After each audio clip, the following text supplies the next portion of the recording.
नमस्कार दोस्तों, आपके अपने चैनल व्योम कहानी टून्स में आपका हार्दिक स्वागत है।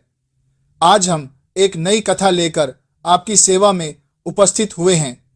आज की कथा अत्यंत ज्ञानवर्धक, प्रेरणादायक है।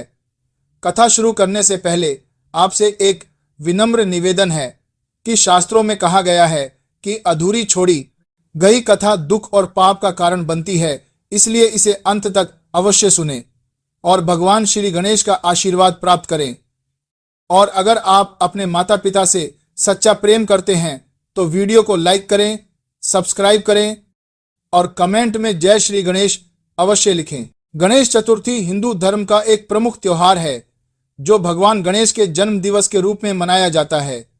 यह त्योहार मुख्य रूप से महाराष्ट्र, गुजरात, कर्नाटक और अन्य राज्यों में बड़े धूमधाम से मनाया जाता है, लेकिन पूरे भारत में इसकी लोकप्रियता है।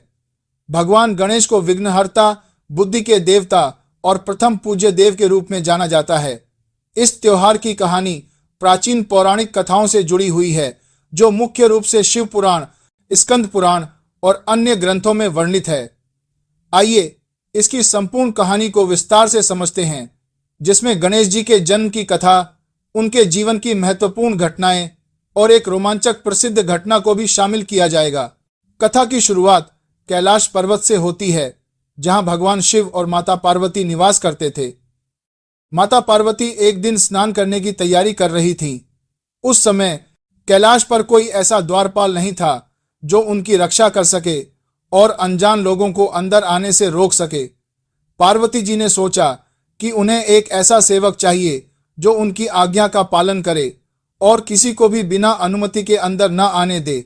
इस विचार से प्रेरित होकर पार्वती जी ने अपने शरीर पर लगी हल्दी और चंदन के उबटन से एक सुंदर बालक की मूर्ति बनाई। उन्होंने उस मूर्ति में प्राण फूंक दिए और वह बालक जीवित हो गया। पार्वती जी ने उसे अपना पुत्र मानकर नाम दिया गणेश।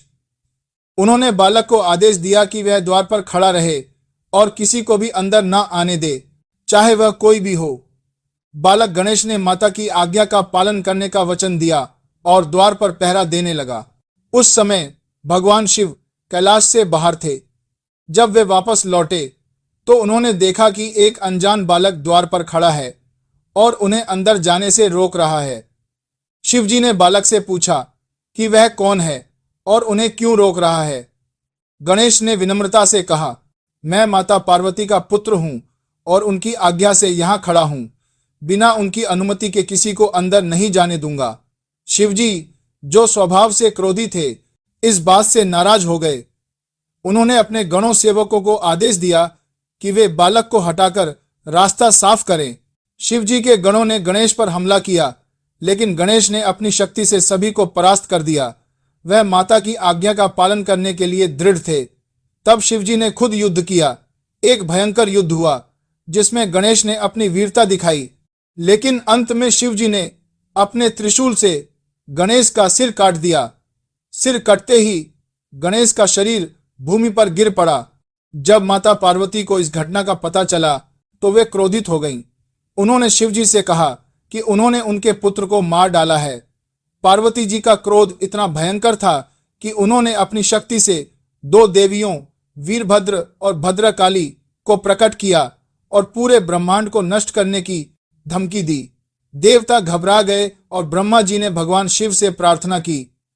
शिव जी ने पार्वती जी को शांत करने के लिए वचन दिया कि वे गणेश को जीवित करेंगे। शिव जी ने अपने गणों को आदेश दिया कि वे उत्तर दिशा में जाएं और सबसे पहले मिलने वाले जीव का सिर काटकर लाएं, लेकिन वह जीव अपनी मां की ओर पीठ करके सो रहा हो। गणों को एक हाथी का बच्चा मिला जो अपनी मां की ओर पीठ करके सो रहा था और वो उसका सर काट कर ले आए। शिवजी ने उस हाथी के सिर को गणेश के धड़ से जोड़ दिया और उन्हें जीवित कर दिया। इस प्रकार गणेश जी को गजानन हाथी का मुख वाला रूप प्राप्त हुआ। शिवजी ने गणेश को अपने सभी गणों का अधिपति बनाया, इसलिए उन्हें गणपति कहा जाने लगा। साथ ही उन्होंने घोषणा की कि किसी भी पूजा या कार्य की शुरुआत में गणेश जी की पूजा पहले की जाएगी। यह घटना गणेश जी के जन्म की मूल कथा है, जो गणेश चतुर्थी के त्योहार का आधार है। चतुर्थी तिथि पर गणेश जी का जन्म हुआ माना जाता है। इसलिए भाद्रपद मास की शुक्ल पक्ष की चतुर्थी को यह त्योहार मनाया जाता है।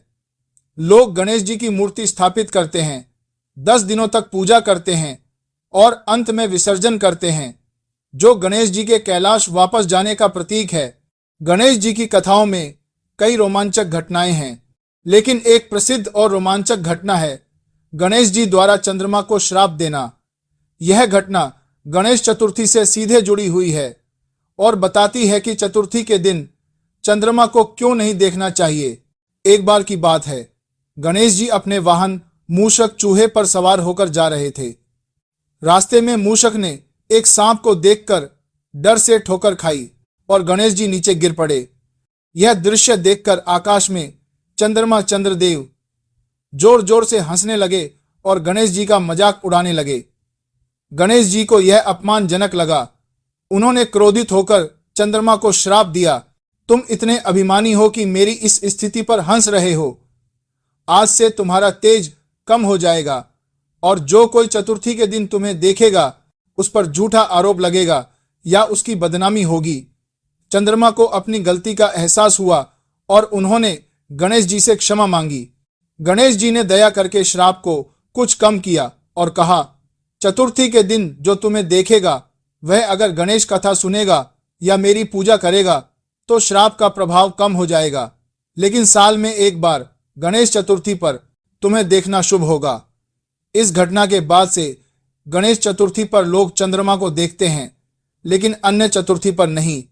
यह रोमांचक घटना गणेश जी की शक्ति, क्रोध और दया को दर्शाती है और त्योहार के दौरान इस कथा का पाठ किया जाता है। गणेश चतुर्थी की कहानी हमें सिखाती है कि विघ्नों को दूर करने के लिए बुद्धि और धैर्य की जरूरत होती है।